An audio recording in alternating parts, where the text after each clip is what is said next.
I'm here on the job site with Dale, who's a framing contractor. Hey, good morning. Dale traded up to Geico Commercial Auto Insurance for all his business vehicles. We're here where he needs us most. Yep, they sure are. We make it easy for him to save on all his insurance needs, all in one place, with coverage that fits his business and bottom line.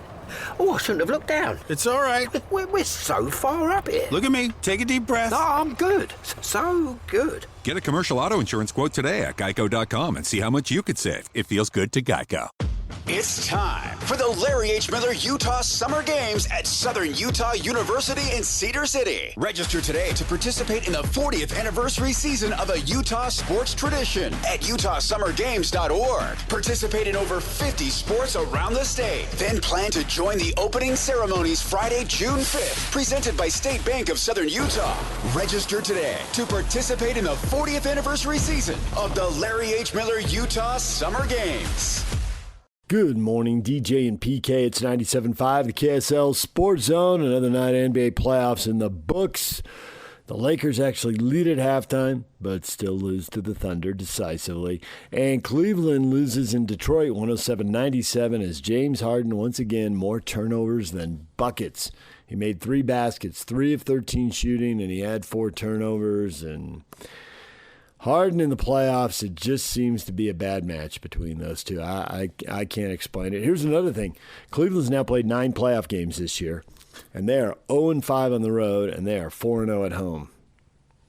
I mean, I know home court's a useful thing in the NBA, but that's ridiculous. Somebody's got to break through, and I figure it's Detroit winning in Cleveland, right? Cleveland's not going to come back and tie this up 2-2.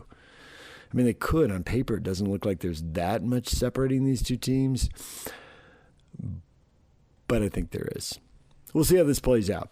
Hockey, Carolina wins again. They're up 3-0. They beat Philly. They are dominating that series. It looks like Carolina and Colorado are just steamrolling everybody on the way to the Stanley Cup final. But it's still singing around. Nobody's gotten there yet. But it is definitely looks how it's trending right now. All right, we're going to pivot now. It is time for us to talk a little hockey, a little Utah Mammoth hockey. Mikhail Sergachev. He comes to town, a Stanley Cup champ, not the only one, but clearly a leader on this team. He plays a massive amount of minutes. My gosh, you just look at the stats. That guy plays so many minutes. He's playing his shift. You know, he's the top defense pairing, so they run him out there for penalty kills, and then he's out there on power plays, and it just seems like he rarely leaves the ice. I mean, he doesn't play half the game, usually, but he plays a lot. And he's got a big voice, big leader. So what does he think of this just completed season? What is he thinking heading into the summer? Here's Mikhail Sergachev with the media. What did that first round mean to you and to this group to be a part of? I think it meant a lot to us to see where we're at and how we've developed into a playoff team. And now we just got to go from there and stack series after series and try to win them all. So, I think it was good to see how we stack against one of the best teams in the league in the playoff format. So, it was good.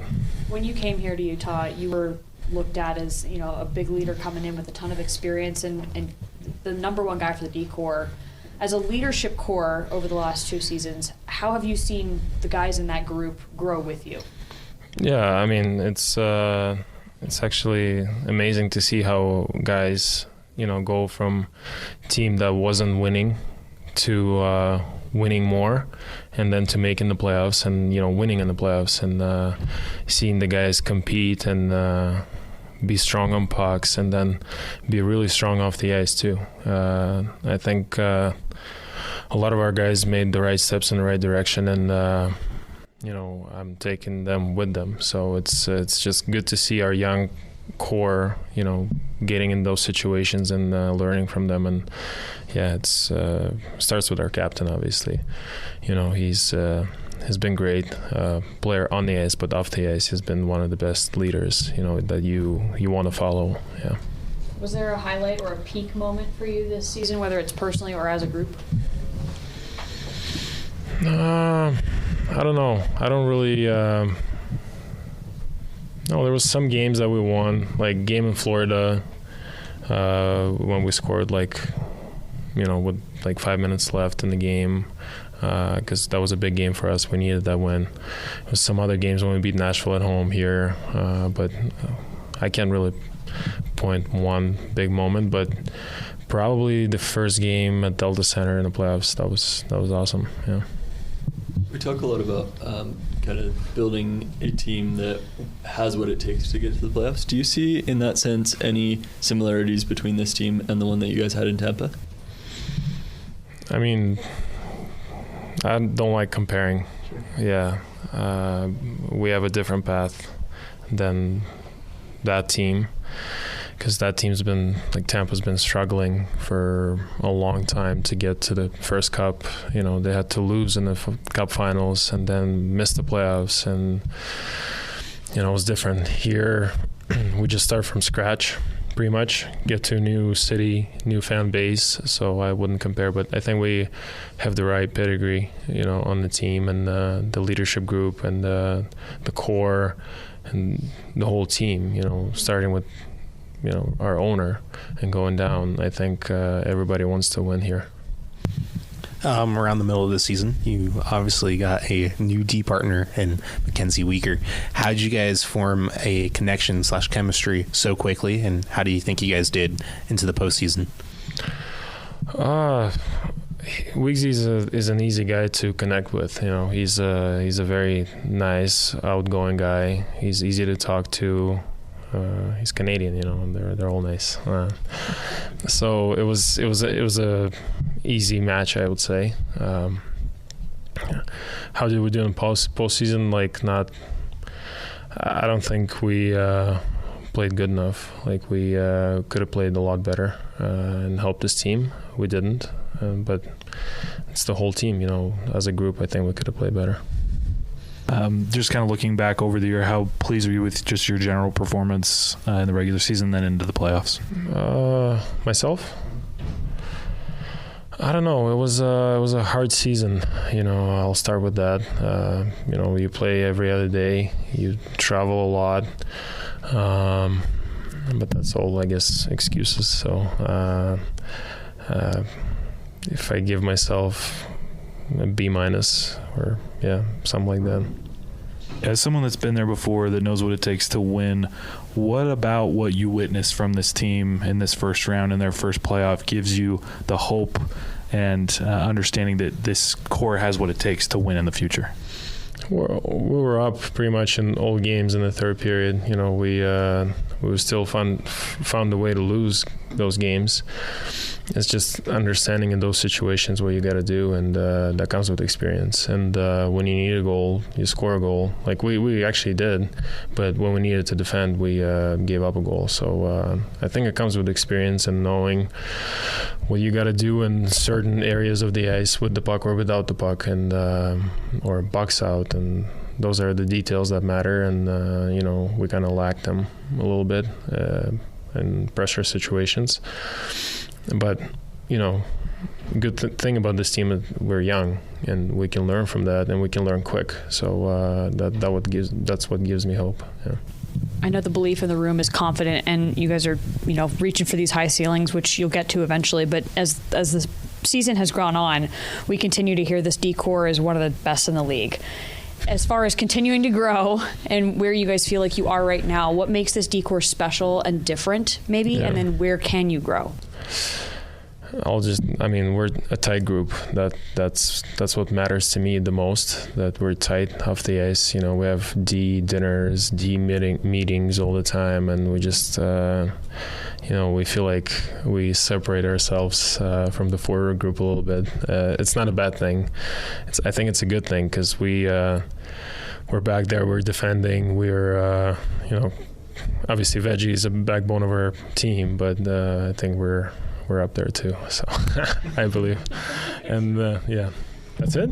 That was quick. There's Mikhail Sergachev of the Utah Mammoth. We're going to take a break. When we come back, how about a little bit of football? Matt Babcock is going to talk draft, and then Matt Tait is going to talk football. Stay with us. DJ and PK. It's 97.5, the 1280 The Zone. Hey there, it's Wayfair here, where delivery and setup are as easy as a few taps on your phone. You're relaxing in an old hammock, scrolling Wayfair's app, when you spot it, a brand new patio set. Next thing you know, Wayfair delivers it right to your patio and sets it up. Oh, you need a new grill too? All right, Wayfair's got you covered. With Wayfair's Room of Choice delivery and fast expert setup on qualifying orders, life gets a little easier. Visit wayfair.com or the Wayfair app. Wayfair, every style, every home. Make game day yours. Tickets, food and drinks, stats, and streaming. Everything you need is in the Utah Mammoth app. Download today and make game night easy. Download on both Android and iPhone. Tusk Top. Good morning, DJ and PK. It's 97.5, the KSL Sports Zone. Matt Babcock joined us to talk about the NBA draft, the draft lottery, Sunday at 1 o'clock. Here he is with PK and I on the Zone. Matt, good morning. Hey, good morning. How you doing? We're doing well. A lot of anticipation here. Jazz fans watch BYU's A.J. DeBonsa play well all year long. It's pretty much unanimous. Everybody here wants A.J. DeBonsa and the number one pick. Is it unanimous across the country in your mind, or are there some holdouts who are looking at somebody else? You know, I mean, there's been a lot of debate all year. I mean, I think with DeBonsa, Peterson, Boozer, and as you guys saw all year with AJ, he's just really earned it. I mean, he's kind of chipped away at everybody, and I think across the board, I think he's the number one guy. I think you probably have some scouts here and there that might have Peterson or Boozer, but if I were to bet on it, I think DeBonsa is going to go number one regardless of who wins the lottery. Yeah, and we're hoping that the Jazz win for their sakes, but odds are against them, obviously, I guess, as they are for every team. So if they should draft a little later, we talk about the top three being DeBonsa, Peterson, Boozer, but how about 4 through 7? Who do you like? Well, I think Caleb Wilson's probably in the mix with that top tier as well. And what's interesting with those top 4 guys, they're all very different. And going, looking at that 5 to 8 range, and then looking at the Jazz and what they have in place already, I would imagine there's some interesting internal conversations, specifically because there's so many guards. And how do they see Keontae George taking the next steps in his development? Because this past year, even though the team struggled, he really elevated his play, and he did that as a primary ball handler. And so I'd be asking myself with guys like Kingston Fleming or Darius Acuff, who are both, very much on-ball guards. Do they coexist well long-term? And so it might lead them to a guy like Keaton Wagler, who's more of like a 6'6" on-ball, off-ball type combo guard, or a Braden Burries at Arizona. But the bulk of that group is guards.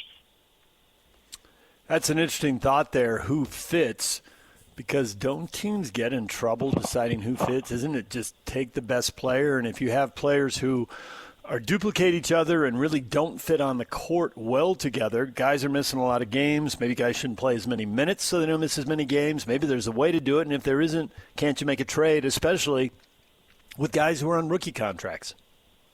Yeah, no, I think that's absolutely a fair point, and I definitely think if there's a clear-cut best prospect available in the front office's mind, they should probably go with that player. I think in this year's draft in that range, it's close. I mean, I'd be open to an argument of rearranging that order a bunch of different ways. It's just a very talented group. This freshman class is really incredible. And keep in mind, with all the craziness of college basketball and NIL and the transfer portal, these teams are older and well put together. And this freshman class kind of just steamrolled through things, which is really impressive. So my point being is this class is really, really good.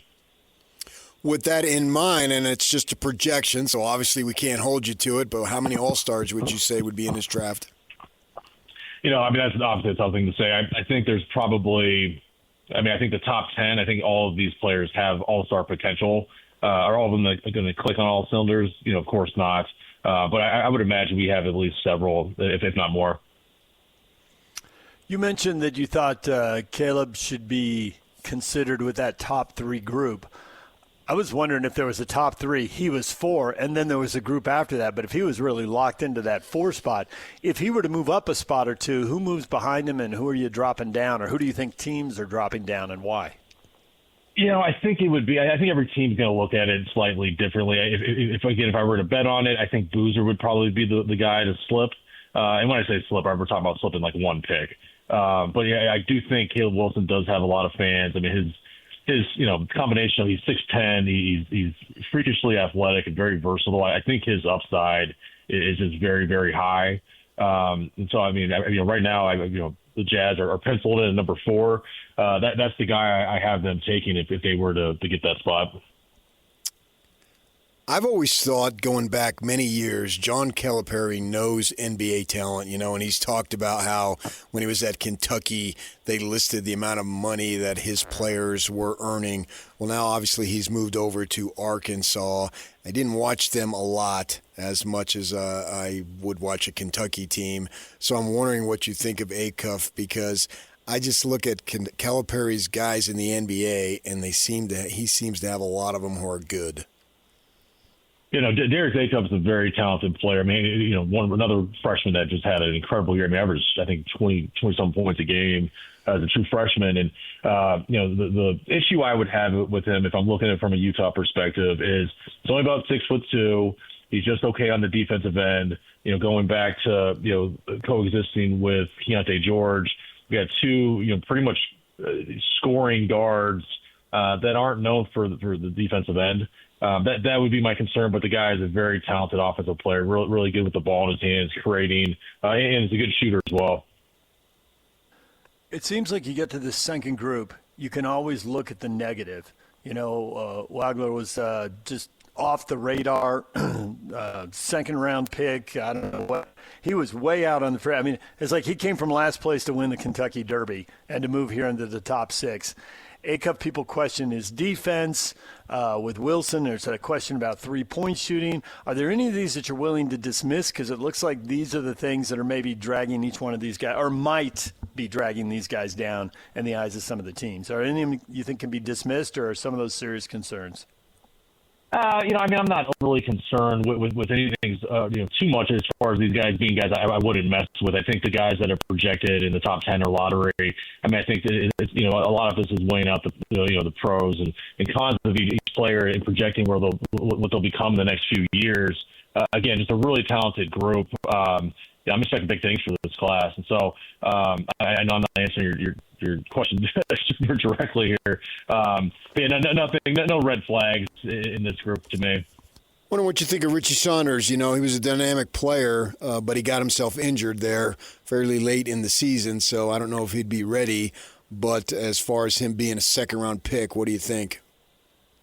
Yeah, I'm expecting him to get drafted. It was devastating when he learned of his injury. He did such a great job of developing and continuing to get better, and really was playing him heavily into the draft mix. And I think one thing to keep in mind is with the current landscape of college basketball, these guys with college eligibility, remaining, most of them are going back to school. I think the sort of sweet spot is if a guy's not in the top 20. It probably makes sense to go back and cash in on NIL and continuing to develop. And with that said, I think the depth of this draft will be pretty weak, which will help Richie's case quite a bit. We've got a couple of international players in the NBA who've won multiple MVP awards, and they've each won a championship, and they were both really off the radar when it was draft time, middle of the first round, second round, with Giannis and with the Joker. So with that in mind, I know this isn't supposed to be a very good international prospect class. Just looking at mock drafts, Kareem Lopez playing in New Zealand seems to be the most thought of guy. Is there anybody there who catches your eye that we should keep an eye on, or as advertised, is this just not a good international group this year? Yeah, it's definitely down from an international perspective. And one thing is a lot of these international players are coming over and playing in college, and so there's less guys going to be in the draft. And so I think just the player pool in general has just sort of been trimmed down because of that. Kareem Lopez definitely, in my book, is the top international prospect. A couple of international guys that did play in college, I think are getting quite a bit of love as well. Hans Steinbach from a German kid who played at Washington this year, really talented player. Ade Mara from Spain, who won the championship with Michigan this year. There's a few of them, but I think moving forward, I think most of these top international players are going to come through the college ranks. Is age a negative factor in that if you stay in college a year or two, or in the case of the Michigan kid, all 4 years, is that something that you knock them for? Do you think NBA executives knock them on? Yeah, I think there's two ways of looking at it. I mean, I think if you're looking from a projection standpoint, the older the player is, theoretically, there was probably some limited upside as far as how much more room for growth is there. So it changes the evaluation in the sense of, hey, is this guy ready to play and contribute right away? And so, like with the Axel Lindenberg, who you're referring to, I think he's almost 24 years old. Right. And so when you're evaluating him, okay, it's got to be more of like, okay, what is he right now? What can he contribute day one and within the first couple of years, rather than him being a 3-4 year, 5 year project. Matt Babcock joining us, NBA and draft analyst for Babcock Hoops. It'd be remiss if we didn't ask you a little bit about the playoffs. Are you one of the people who picked the Thunder to repeat, or are you looking at somebody to knock them off? Yeah, I think they're going to be tough to beat. I mean, there's just so much depth, and they're a well-oiled machine on both ends of the ball. And having a guy like Shea who's gets you a big bucket when needed. And I'm thinking OKC. This is probably theirs to lose. How accurate do you think is to say, now we know we've got this group here coming in the 26th draft, right? And we've seen them play a whole year in college for the guys who are freshmen. And then we just talked about a couple of guys that have played longer. So we can have a little bit more of an accurate feel for it. But we hear a certain draft in the future. Let's just use 27 as an example. Oh, that might not be a good draft. How much do you buy the accuracy of being able to predict 1 or 2 years down the line in terms of which draft would be better or not as good? Yeah, I mean, we spend a lot of time evaluating at the high school level. I think the expectation across the board is that the draft next year is not going to be quite as good. But I mean, there's always guys that kind of develop later, and things happen. So I don't think it's a situation where we're writing it off completely. But I think it's probably more of a situation where everybody's just so excited about this draft, and it just would be hard to compare. Not even just next year, but any draft compared to this one. I mean, this might be the most talented lottery group I've evaluated. Matt, we'll leave it right there. Thanks so much. We appreciate you joining us and bring us up to date on the draft. All right, thanks so much. When we come back, we'll hear from Matt Tait. He covers Kansas football for R1S1. He is next. Hey there, it's Wayfair here, where delivery and setup are as easy as a few taps on your phone. You're relaxing in an old hammock, scrolling Wayfair's app, when you spot it, a brand new patio set. Next thing you know, Wayfair delivers it right to your patio and sets it up. Oh, you need a new grill too? All right, Wayfair's got you covered. With Wayfair's Room of Choice delivery and fast expert setup on qualifying orders, life gets a little easier. Visit wayfair.com or the Wayfair app. Wayfair, every style, every home. Make game day yours. Tickets, food and drinks, stats, and streaming. Everything you need is in the Utah Mammoth app. Download today and make game night easy. Download on both Android and iPhone. Tusk Top. DJ and PK, it's 97.5, the KSL Sports Zone. We're joined right now by Matt Tait. He covers the Kansas Jayhawks for Wave the Wheat and R1S1 Sports. Matt, good morning. Good morning. How we doing, guys? We are doing well this morning. Kansas Jayhawks, they are going to play both Utah and BYU, and as you're probably about to find out, my co-host went to Arizona State, and they're on the schedule too. So they got we like to joke about our three local teams. ASU in September, Utah in October, BYU in November. And I am curious, in an era when a lot of people have stopped spending money on facilities and spend it on players, obviously Kansas had this massive stadium rebuild, and you'd argue that just had to be done, the state of the program and all that.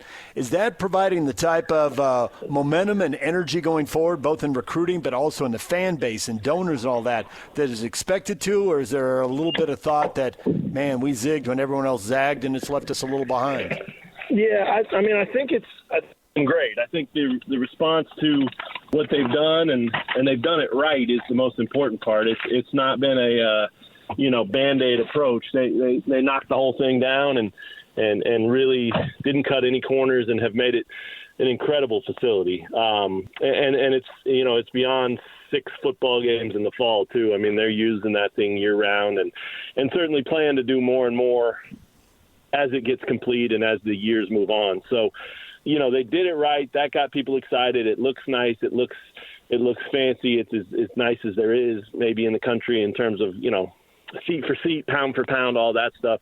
And I think the momentum would be off the charts if they just won better the last couple of years. I mean, 5-7 the last 2 years, good enough to be good, not good enough to be good, leaving a little to be desired. Obviously, they had a ton of talent both of those years, and especially at the quarterback position. And so I think the jury's still out a little bit on how all in people are, because they want to support a winner on that field. It's great to have the facility, but they want to watch their team win. And so this year, next year, very big years for the program. They were so close to a bowl game each of the last 2 years, and really even just getting to 6-6 would have changed the trajectory entirely. I mean, especially at Kansas, you don't take bowl games and bowl appearances for granted at all. So I think the 5-7 records have hurt them a little bit, but by and large, people are still interested,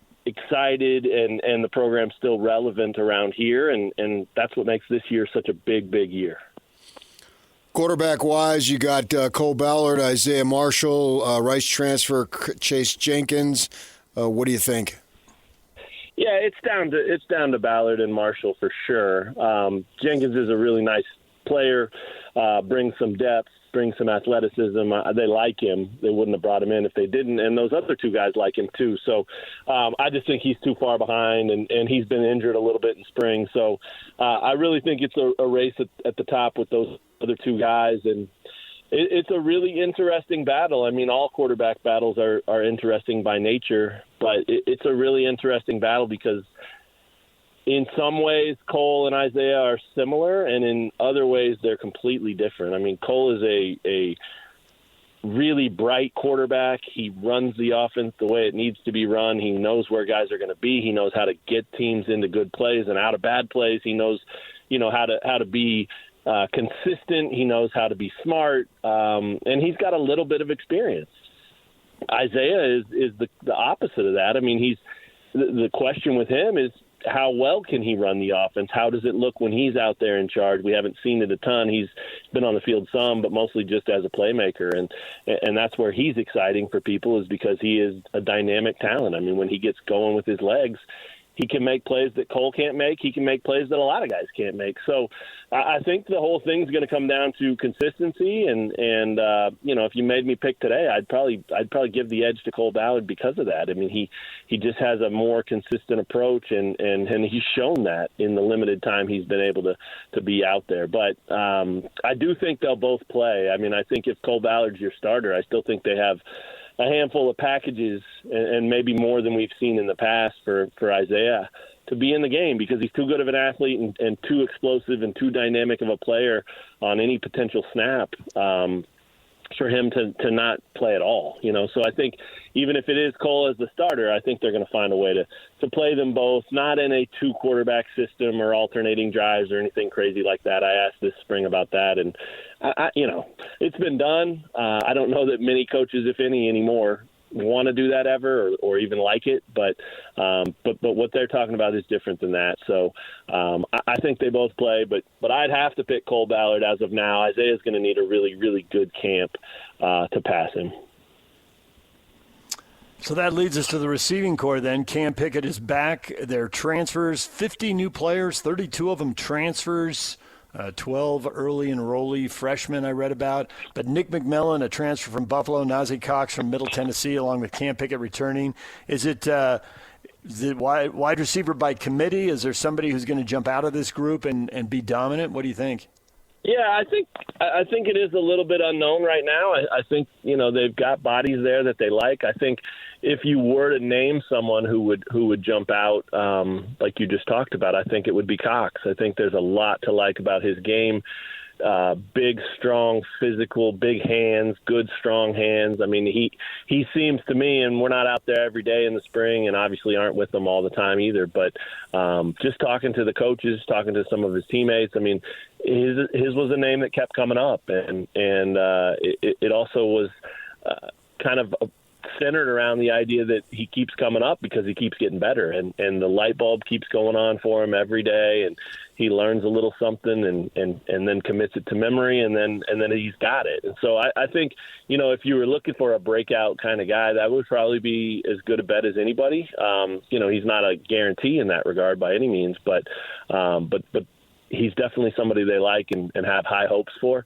But you're right, Cam Pickett's a huge player that's on the returning list. I mean, he was a dynamic part of last year's offense and had some injuries that he battled through that kept him from, you know, really breaking out and being the explosive guy that he can be. But he's a veteran. There's a rapport there with those quarterbacks that already exists, and he knows the system and he knows the offense, and of course the other part of that is Andy Kotelnicki's back as their offensive coordinator after 2 years at Penn State. You know, did really well, relatively speaking, at Penn State. I mean, he had them in the playoffs the first year, and then it all kind of fell apart last year, and so Kansas was really lucky to land him again. I did not think he would find his way back here. I really didn't. He's a future head coach. I kind of thought he might go find that position now at a lower level or something like that. But the connection that he has with his staff, the connection that he has with Lance Leipold is unbelievable. And so when he was available and they kicked around the idea of bringing him back, I think both sides were really excited about it. And he's back, and it's almost like he never left. And so as much as, you know, the Cam Pickett's of the world and some other guys that have been here in the past are veterans in a sense, and there's some value in those returners.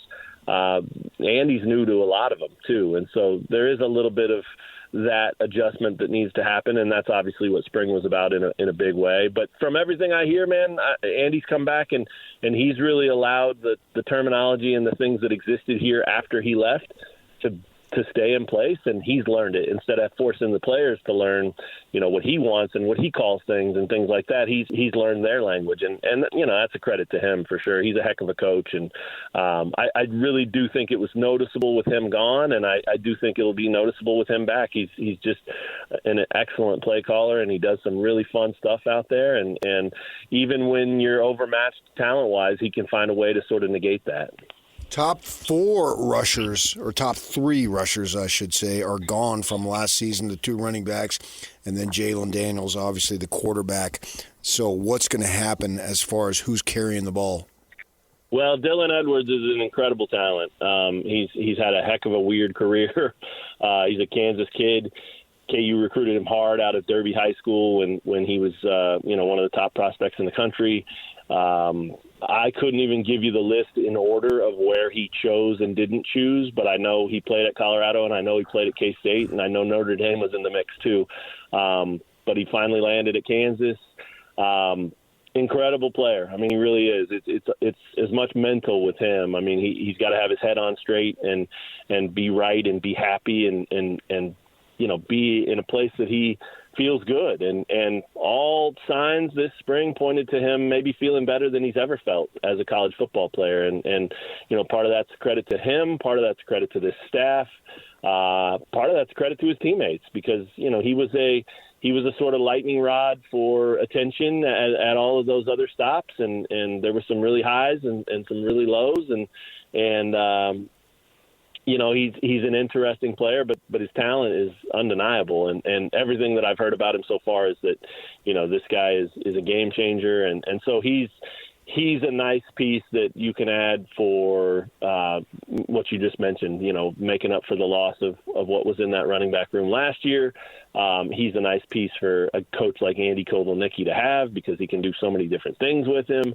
And if he stays healthy and stays happy, I mean, he should be as good as there is in the conference, and has a chance to have a real monster year. They do have some talent behind him. Yassine Willis is a player they brought in, a big physical punishing runner, but he likes to say that he's not just that. I mean, he's got some moves and some shake to him too. But he'll happily run over you as well. It's really wild to watch those two guys stand next to each other because Dylan's tiny, and it's sort of like that Brandon Jacobs photo from the Giants years ago, and I can't remember who the other guy in the photo was, but big and small, extra large and extra small. I mean, it's wild to see that they play the same position. But there's a couple other backs, a couple returners that have been kind of in and out of health and are hoping to make a splash. Kid named Thurman's one. And then there's a true freshman that everybody talks about and really likes. His name's Corey Amakri, and he's from Michigan, and physically, mentally, everything. He brings an approach that certainly doesn't seem like a true freshman. I mean, he looks like he's ready to play meaningful snaps right away, and I would at this point be shocked if he doesn't contribute in some way. So a totally different room. You're right about that, but it's not missing talent, and it's not missing depth, and it's not missing options. I mean, they can do a lot of things with the backs they have.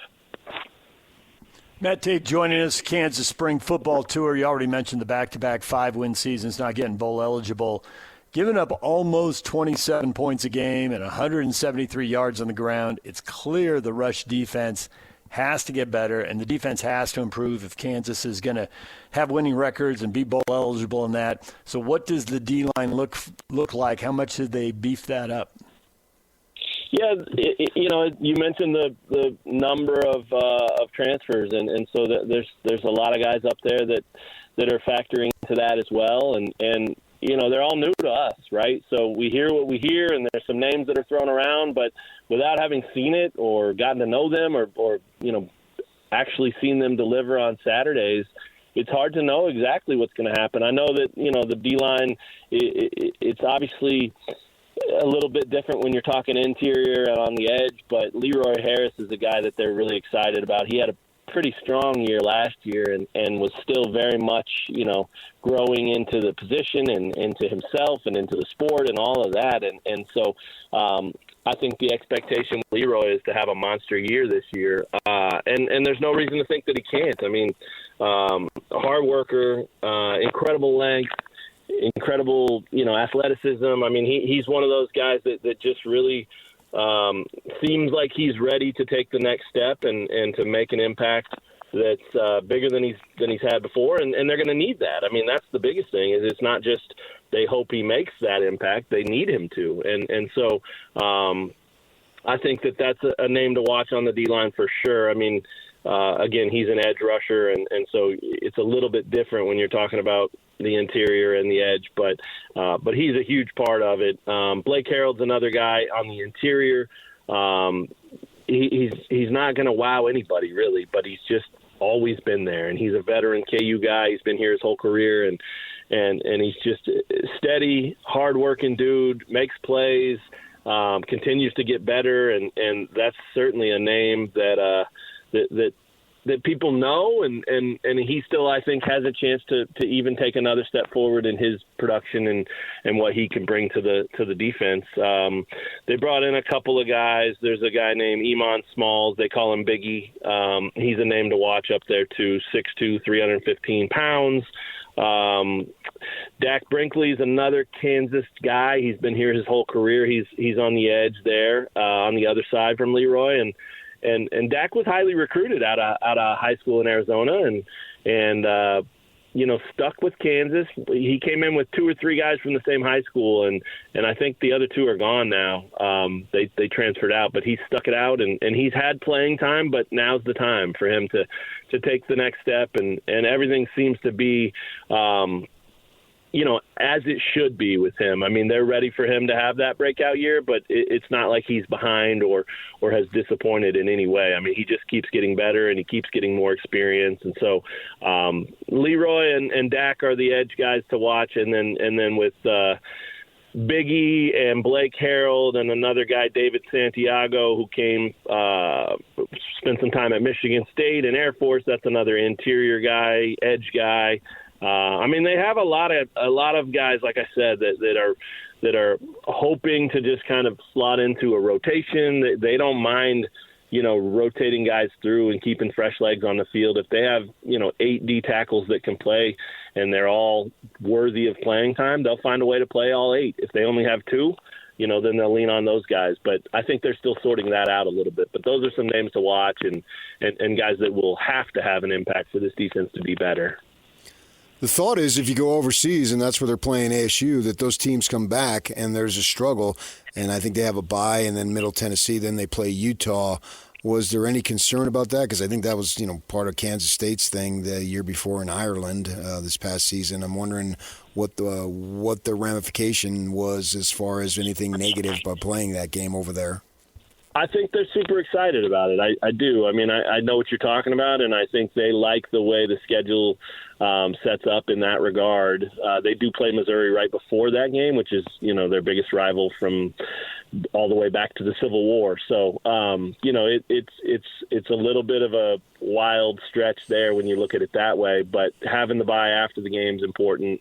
And then, of course, there are reports out there that say they're making $2.7 million to go play the game. So in this day and age, if someone's going to give you $2.7 million, you'll go play wherever they want you to play. I mean, and Lance has talked about, wanting to do a game like this from the time he got here. There's a lot that he likes about the idea of being the only game in town, being sort of a spotlight showcase game. It gets more attention. It gets more eyeballs. That certainly helps with recruiting. That helps with your fan base. I think they hope a lot of people are going to go over. I think if they were back-to-back bowl teams and had won one of those or 2 of those maybe, I think the number of Kansas fans that would make that trip would be enormous. But I think that's where they may pay for that a little bit. They may not get the fan support and the travelers that they initially hoped when they decided to jump into this game. But I think overall they're excited about it. It's an awesome opportunity to be in that showcase and then also show recruits and whatever, that you'll go do things like this. So, they've got to play the game and they've got to show well, and obviously they want to win. And if they don't win against a really tough opponent and they get their doors blown off, maybe they'll have some negatives on the back end of it. But right now I've heard nothing but excitement and positive stuff about the opportunity and just the fact that they're going to do this is something they've wanted to do. He's Matt Tait. He covers the Kansas Jayhawks for Wave the Wheat and R1S1 Sports. Matt, thanks for taking a few minutes and talking spring football with us here and getting us ready for Big 12 football in the fall. Yeah, it'll be here before we know it. But, I'll take summer first. So you guys enjoy it. And that Arizona State thing, the connection you have there is interesting because KU and Arizona State baseball are both factoring into the Big 12 race right now. So first and second place. There you go. Enjoy that if you're paying attention, and that's a whole other topic that we could get into another time. But for Kansas baseball to be ranked 7th in the country is even more mind blowing than the big football stadium and bowl games on Saturdays. It's unbelievable. So thanks for having me, guys. I appreciate it, and we'll talk to you again. There's Matt Tait covering Kansas football. When we come back, what is trending? The headlines are next.